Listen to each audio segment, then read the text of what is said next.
अस्सलाम वालेकुम नाजरीन, मलिक टीवी में खुश आमदीद कहते हैं। आइए चलते हैं आज की स्टोरी की तरफ।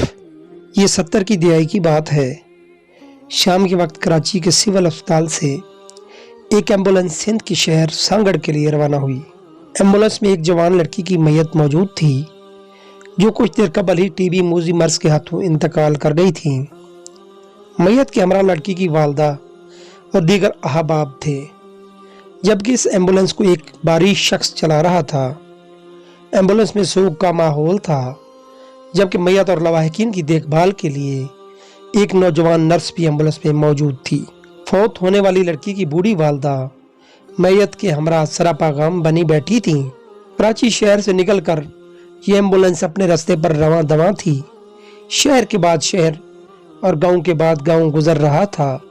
जैसे ही एम्बुलेंस संगड़ शहर की हदूद में एक सुनसान रास्ते पर पहुंची तो चंद अफराद ने एम्बुलेंस को रोकने का इशारा किया। एम्बुलेंस को रोकने वाले ये दराज कद अफराद घोड़ों पर सवार थे और उन्होंने सफ़ेद पगड़ियां सरों पर बांध रखी थीं। ये डाकू थे जिनका इरादा इस एम्बुलेंस में सवार लोगों को लूटने का था।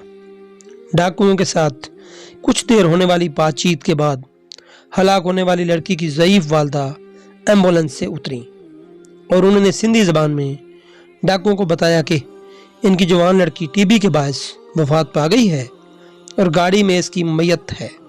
खातून ने डाकुओं को यह भी बताया कि इस एम्बुलेंस को चलाने वाला कोई और नहीं बल्कि अब्दुल सत्तार ईदी हैं। ये सुनना था कि डाकू घोड़ों से उतरे और एम्बुलेंस के ड्राइवर को बगौर ऊपर से नीचे तक इस अंदाज में देखा जैसे वो बुजुर्ग खातून के कौल की तस्दीक करना चाह रहे हों।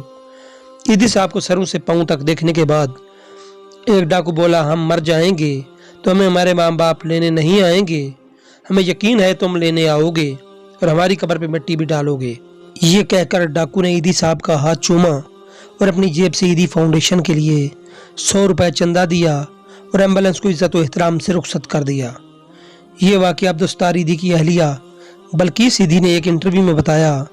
वो इस मौके की चशमदीद गवाह है, क्योंकि इस एम्बुलेंस में मौजूद नर्स कोई और नहीं बल्कि खुद बल्कीस ईदी थी।